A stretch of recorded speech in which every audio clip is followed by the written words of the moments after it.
The air conditioning in the courtroom hums, a thin, reedy sound that does nothing to cut the humidity building under my skin. It's August. The tie around my husband's neck looks too tight, cutting off circulation to the part of his brain that used to hold things like empathy or truth. Across the aisle, he refuses to meet my eyes. He just stares straight ahead, a mask of injured virtue fixed firmly in place. His lawyer, a woman whose smile never quite reaches her eyes, is scribbling notes, occasionally glancing at me like I'm a particularly persistent pest. My lawyer, bless his tired, kind eyes, places a hand over mine on the table. His touch is steady, grounding. "You ready?" he whispers. I nod, but my stomach is a coiled snake, tight and ready to strike or swallow itself whole. Ready? I haven't been ready for anything in weeks, not since the papers arrived. But there's no other choice. This is it. The judge looks down from his bench, a figure of impartial authority, though impartiality feels like a luxury I can't afford right now. My daughter's name hangs in the air, called by the clerk. My heart stops. She is small for 12, all sharp angles and wide, intelligent eyes that see far too much. She walks to the witness stand, looking even smaller as she takes the oath, her voice barely a whisper, clear as a bell despite the tremor I know is running through her. Every eye in the room is on her, especially his. His smile falters for just a fraction of a second. A flicker of something I can't quite read, surprise? Doubt? Crosses his face before the mask snaps back. He thinks he has this. He thinks he's prepared her. He thinks he's won. He thinks her small, scared voice will echo the lies he's spoon-fed her, coding them in the innocent truth of a child. He is so wrong. Let me know where you're watching from and what time it is. And if you haven't already, please subscribe. It helps me more than you know. Life before felt ordinary. Comfortably ordinary. Not fairy tale perfect, but solid. A house in the suburbs with a patchy lawn and a creaky back step. 2 cars in the driveway, one usually needing an oil change. The constant low-level hum of existence that you only notice when it stops. We had dinner together most nights, my daughter doing her homework at the kitchen table while I cooked, my husband scrolling on his phone or sometimes actually talking about his day. Weekends were a mix of our soccer games, trips to the grocery store, maybe a movie night curled up on the couch. It was the backdrop against which we built a life, day by day, without thinking about the foundation. My daughter, Lily, was the center of my gravity. From the moment she was born, a tiny, furious scrap of life, my world tilted on its axis and settled into a new rotation, with her at the core. Her first steps, her first scraped knee, the way she sounded out words when she started reading, every tiny milestone was a universe expanding. My desire was simple. Keep her safe, help her grow into someone kind and strong and happy. My husband and I, we were partners in that, or so I thought. We met in college. Young, stupid, full of plans we'd never keep. We built a life because that's what you did. Marriage felt like the logical next step after years of sharing pizza and dreams. Love was there, of course, a comfortable warmth, a shared history. But somewhere along the way, the history became heavier than the present. The comfortable warmth cooled into something polite, distant. We stopped talking about the things that mattered. We talked about bills, about Lily's school projects, about what was for dinner. The silence between those necessary conversations grew wider, deeper. I felt at first that slow, creeping disconnect. Like we were living parallel lives in the same house. He'd come home later and later. Business trips became more frequent. His phone was a permanent extension of his hand, face down on tables, password protected. The little things piled up, forgotten anniversaries, promises quietly broken, the way he'd flinch if I reached out to touch his arm. It hurt, that growing distance, but it felt manageable. People drift, don't they? You just adjust. You fill the space with other things. For me, that was always Lily. I tried in those years. I suggested date nights that never happened. I bought books on communication that gathered dust on the nightstand. I talked to my friends who offered well-meaning platitudes about phases and stress. Maybe it was a phase, I hoped. Maybe the stress of his job, the pressure he always seemed to be under, was just squeezing the us out of him. I made excuses because the alternative, admitting that the foundation was crumbling, was terrifying. The tipping point wasn't a dramatic fight, not like you see in movies. It was a Tuesday. Rain drumming against the windows. Lily was at a friend's house. He came home, late as usual, loosened his tie, and poured himself a drink. He didn't sit on the couch. He stood by the kitchen island, swirling the ice in his glass, not looking at me. "I want a divorce," he said. Just like that. Flat. Final. No preamble, no apology, no visible pain. Just a statement of fact, like he was telling me the milk was sour. My world didn't just tilt then. It shattered. The sound wasn't loud, not in the real world. It was deafening inside my head. I remember the rain sounds, the clinking ice, the sudden, absolute silence from me. I couldn't speak. The air thickened, making it hard to breathe. "Okay." I managed, the word alien on my tongue. "Okay." He finally looked at me then. Relief? Maybe. Mostly just that same blank mask. "I've already talked to a lawyer," he added, taking a sip of his drink. "I wanted to be clean. No fuss." Clean. Like wiping spilled milk off the counter. He was talking about ending 15 years, a marriage, a family, like it was a minor inconvenience to be tidied away. The lack of emotion was more devastating than any anger could have been. It meant I hadn't mattered enough to even warrant sadness. We talked more that night, or rather, he laid out his terms and I listened, numb. He wanted the house sold. Assets divided. Standard stuff. He talked about Lily. Joint custody, obviously. He'd said, the word smooth, reasonable. 50-50. We can make it work for her. 50-50. It sounded fair. It sounded manageable. It sounded like the sensible, low-fuss approach he clearly wanted. I clung to that. Joint custody. We would still both be her parents, even if we weren't partners. We could navigate this for her sake. I wouldn't lose her. The thought of losing her was a physical pain, a clawing in my chest. 50-50 felt like a lifeline. The early days of the separation were a blur of logistics and muted grief. Finding an apartment, packing boxes, each one a painful reminder of a life being dismantled. Explaining things to Lily, trying to keep my voice steady while my own heart was breaking. She was quiet, withdrawn. She asked if it was her fault.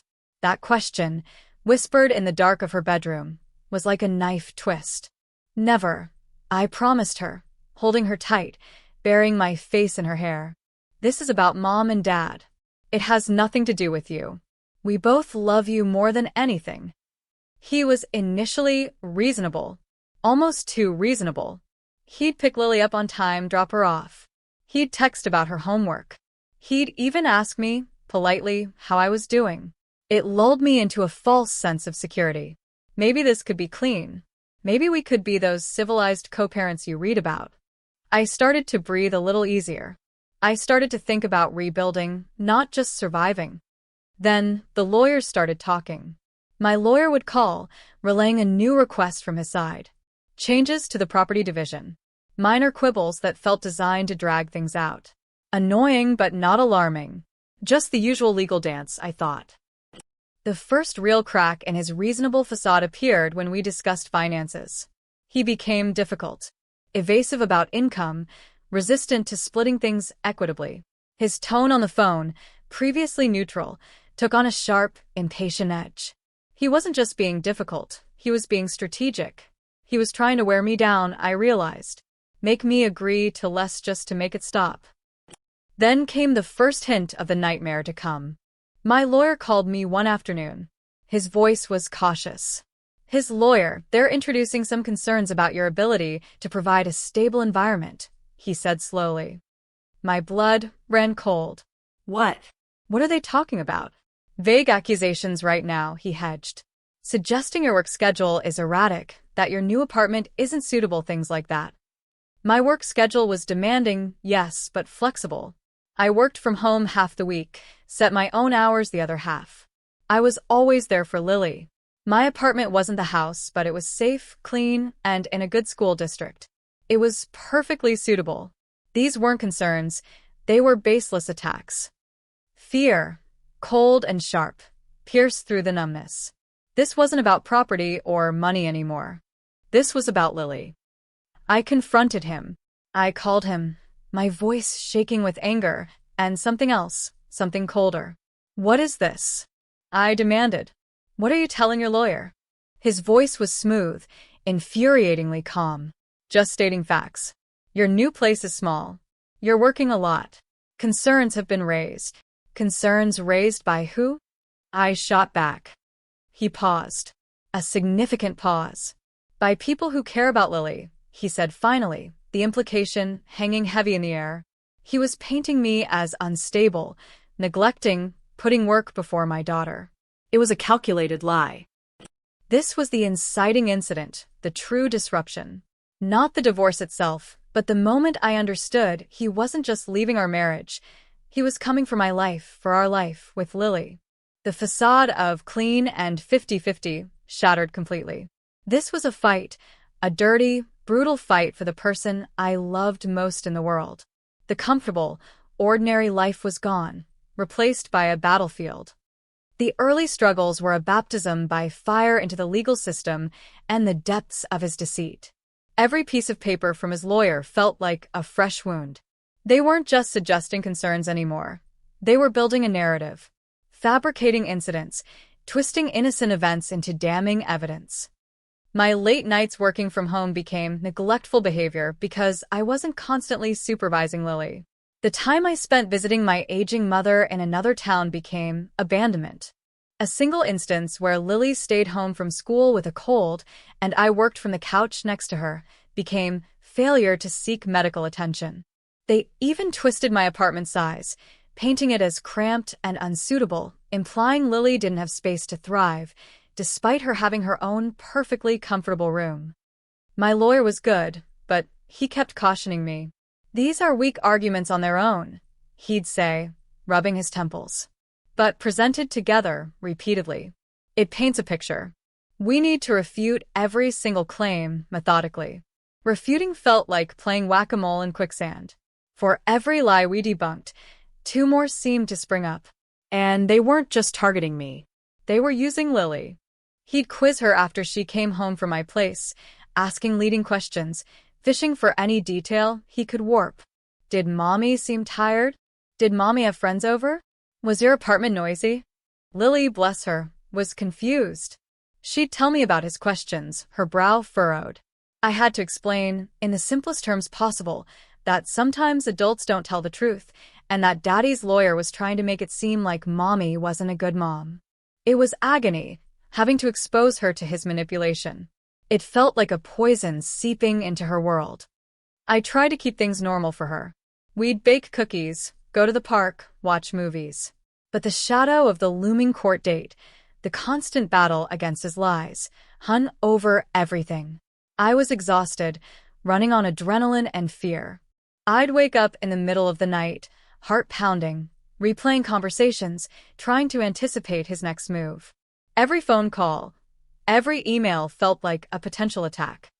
He rarely spoke to me directly now, only through lawyers or brief, clipped texts about logistics.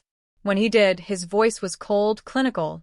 He had weaponized everything about our shared life, our history, turning even mundane details into ammunition. The man I had built a family with was systematically dismantling me, using lies as his tools. The rising challenges weren't just the legal battles, they were the erosion of my support system and the psychological warfare he waged. He started talking to mutual friends, planting seeds of doubt. Subtle comments about how stressed I seemed, how the divorce was really getting to me, how he was just worried about Lily. Some friends saw through it. Others wavered. The calls became less frequent. Invitations dried up. It was isolating, feeling like people were quietly taking sides or simply didn't want to be caught in the crossfire. Financially, he squeezed me. Delayed payments, disputed everything. My savings dwindled, eaten up by legal fees. I took on extra freelance work, sacrificing sleep just to keep pace. The stress was immense.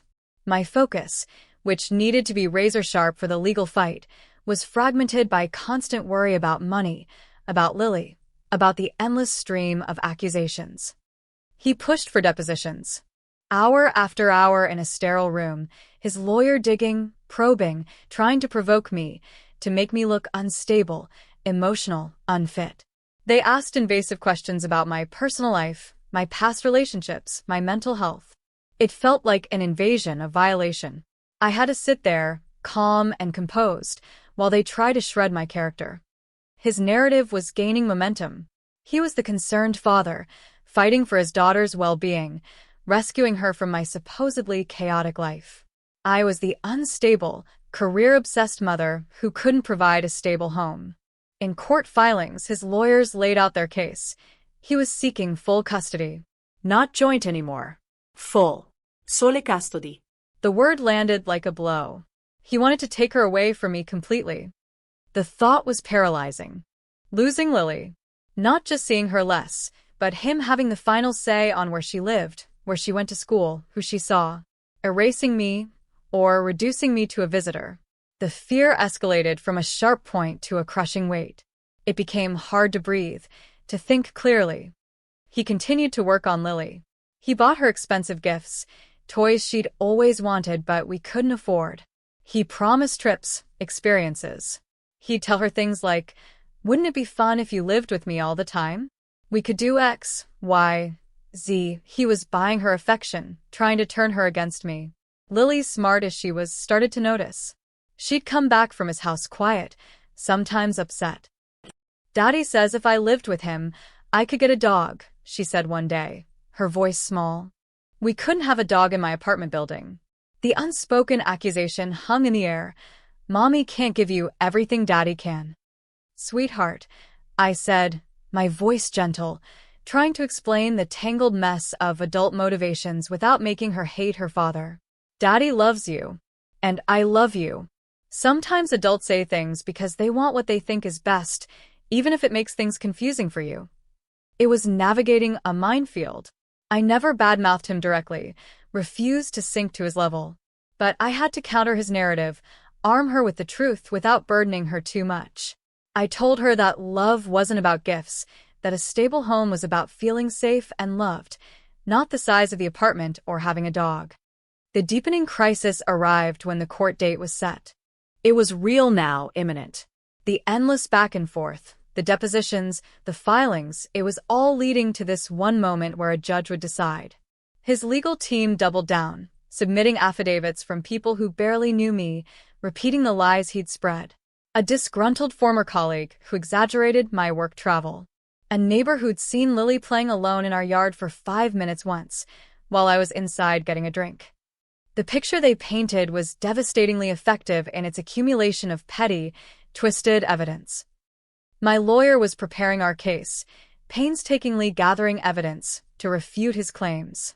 Proof of my work flexibility, letters from Lily's teachers praising her performance and stability, testimony from friends and family who didn't know me well. But doubt not at me. What if it wasn't enough? What if the judge believed his carefully constructed lies? What if his mask of concerned parenthood was more convincing than my genuine, messy reality? The fear became a constant companion. It woke me up, sat with me while I ate, followed me through the day. It whispered doubts in my ear. Maybe you aren't good enough. Maybe he's right. Maybe she'd be better off. These thoughts, insidious and cruel, were the hardest to fight. They were the lies he wanted me to believe about myself. Lily saw it. She saw the dark circles under my eyes, the way I sometimes flinched when my phone rang. She started bringing me pictures she'd drawn, leaving them on my pillow. Little notes that said, "I love you, Mommy." Her silent support was a lifeline, but it also highlighted the terrible burden this was putting on her. One evening, while I was reviewing yet another stack of legal documents detailing his fabricated version of our life, Lily came and sat beside me on the couch. She didn't say anything for a long time, just watched me, her eyes serious. "Mommy," she said finally, her voice quiet. "Daddy told me, he told me to tell the judge that you're always too busy, that you don't play with me, and that I want to live with him because his house is bigger." The documents blurred. My breath caught in my throat. This was it. The confirmation that he wasn't just lying about me. He was actively coaching her to lie for him. He was trying to make his own daughter a co-conspirator in his deceit. It was a new level of betrayal, a toxic manipulation that made my stomach clench. He said if I tell the judge that, then I can live with him and get a dog, she whispered, her eyes welling up. But it's not true. You play with me all the time. And I like our apartment. I don't want to live with him because his house is bigger. I just want things to be normal. And I want to be with you. Her honesty, her vulnerability, broke my heart and simultaneously filled me with a fierce, protective rage. He had put her in an impossible position, forcing her to choose between her love for me and his manipulative promises. He was using her innocence as a weapon. This was the midpoint shift, the emotional realization that changed everything. I couldn't just defend myself anymore. Defending against his lies wasn't enough. I had to expose the lie itself, expose him for the manipulative person he was. And the only one who could truly do that, the only one who could cut through the legal posturing and speak directly to the truth of his actions, was Lily. It was a terrifying realization.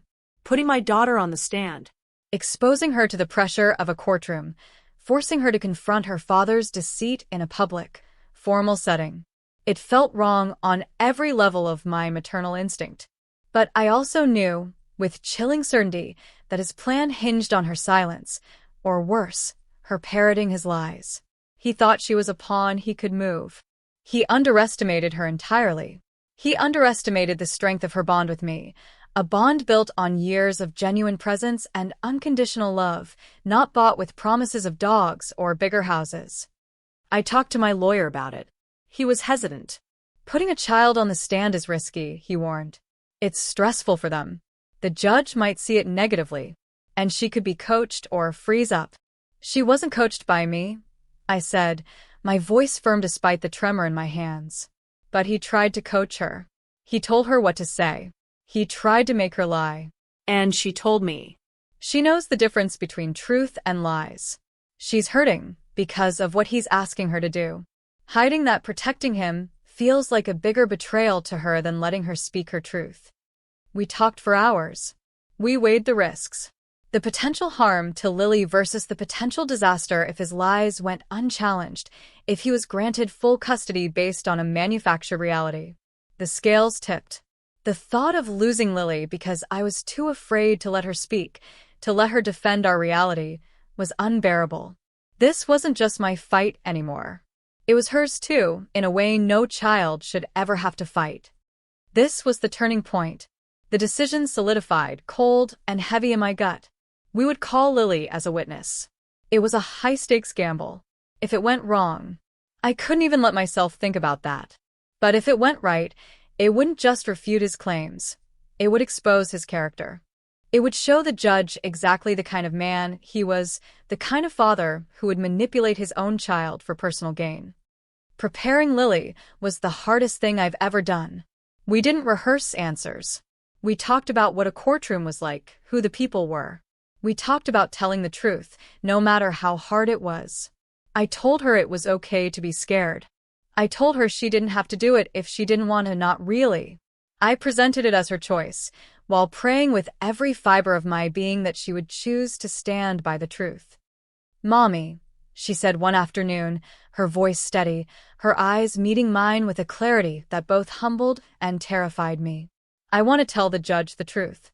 About Daddy. And about you. Because it's not fair what he's doing." My eyes burned. I hugged her tight, whispering, "You are the bravest person I know." The day of the hearing arrived shrouded in a thick, oppressive tension. The courtroom felt colder than usual, sterile and unwelcoming. Every interaction with his side felt charged. He wouldn't look at me, instead focusing on his lawyer, his face set in that infuriatingly confident mask. He looked prepared. He probably thought this was just a formality now, that the judge had seen his evidence and was ready to hand him what he wanted. Our lawyers presented their cases. Hours crawled by. Witnesses were called. My friends and family spoke, painting a picture of my life, my love for Lily, the stable home I provided.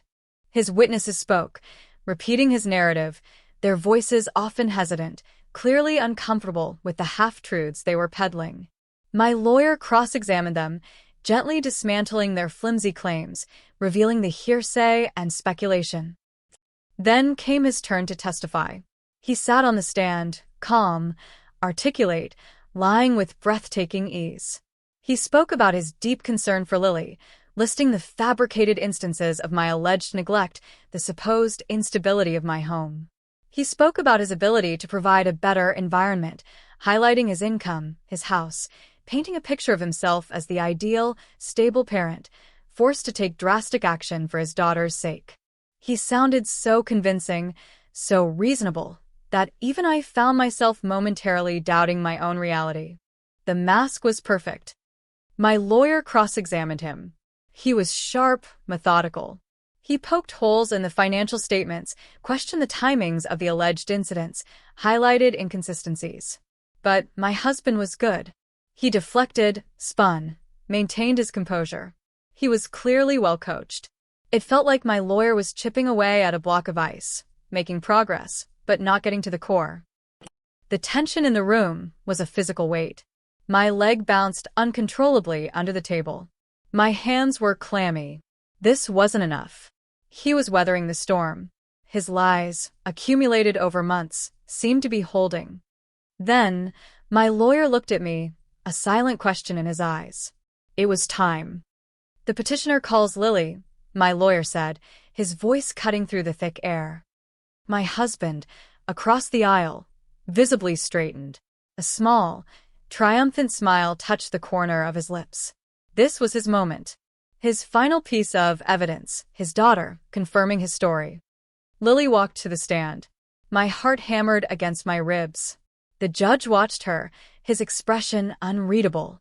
She took the oath, her small voice clear. She sat down. My lawyer began his questions gently. Her name, her age, her school. Then he steered towards the core. "Lily," he said kindly, "can you tell the judge about living with your mother?" Lily took a deep breath. Her eyes flickered towards her father, then back to my lawyer. The courtroom was silent. Every eye was on her. "Mommy takes care of me," she said, her voice a little stronger now. "She helps with my homework. We cook together. We watch movies. She always makes sure I have everything I need." Relief washed over me, but it was tentative. This was good, but it wasn't the twist. My lawyer continued. "Lily, have you talked to your father about this court case?" "Yes," she said. "Did he talk to you about what you should say here today?" The silence in the courtroom stretched, thin and fragile. My husband, across the aisle, was leaning forward slightly, his triumphant smile back, a small nod of encouragement towards Lily. He expected her to say yes, and then explain how he was just asking her to tell the truth about how much she wanted to live with him. "Yes," Lily repeated, her voice gaining strength, losing its tremor. "He told me what to say." My husband nodded again, a tiny, almost imperceptible movement. His lawyer offered a faint, confident smile. This was going exactly as they planned. "And what did he tell you to say, Lily?" my lawyer asked, his voice neutral. Lily looked at her father. Her eyes, usually full of warmth and curiosity, were clear, unwavering, and held a depth of understanding that was shocking in a child. She didn't look scared anymore. She looked resolute. "He told me to tell you," she said, addressing the judge directly, her voice echoing slightly in the quiet room, "that Mommy is always too busy, and that she doesn't play with me, and that I want to live with him because his house is bigger, and he can get me a dog." A collective intake of breath swept through the room. My husband froze. His face, moments before confident, went slack. The color drained from his cheeks. His lawyer's smile vanished. "And is that the truth, Lily?" my lawyer asked softly. Lily shook her head, her gaze still fixed on her father. "No," she said clearly. "That's not the truth. Mommy isn't always too busy. She plays with me lots. And I don't care how big his house is. I told him I want to live with Mommy because she's the best mom and she tells me the truth." She paused, then added the final, devastating blow, looking straight at her father, her voice thick with the pain of his betrayal.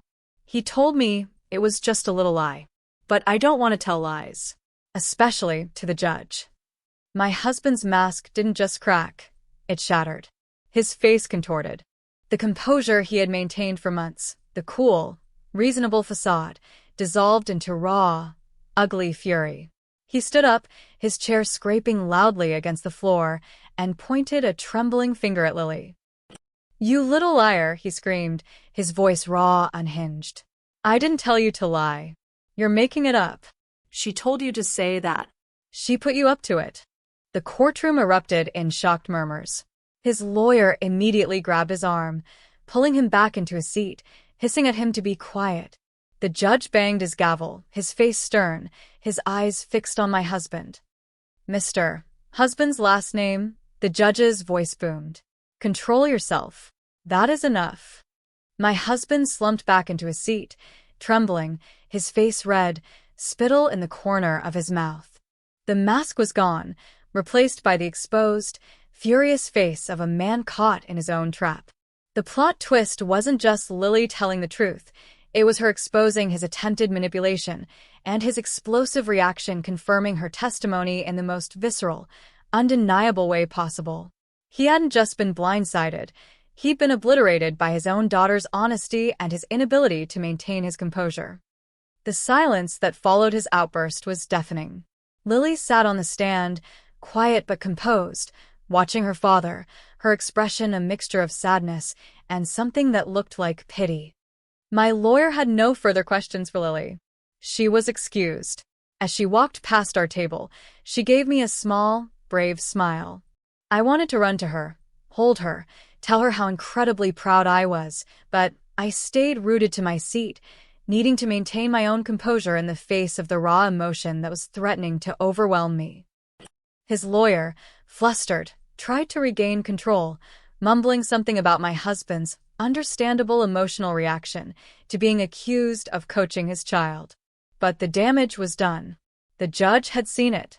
The carefully constructed image of a calm, concerned father was in ruins, replaced by the image of a man who would scream at his 12-year-old daughter for telling the truth.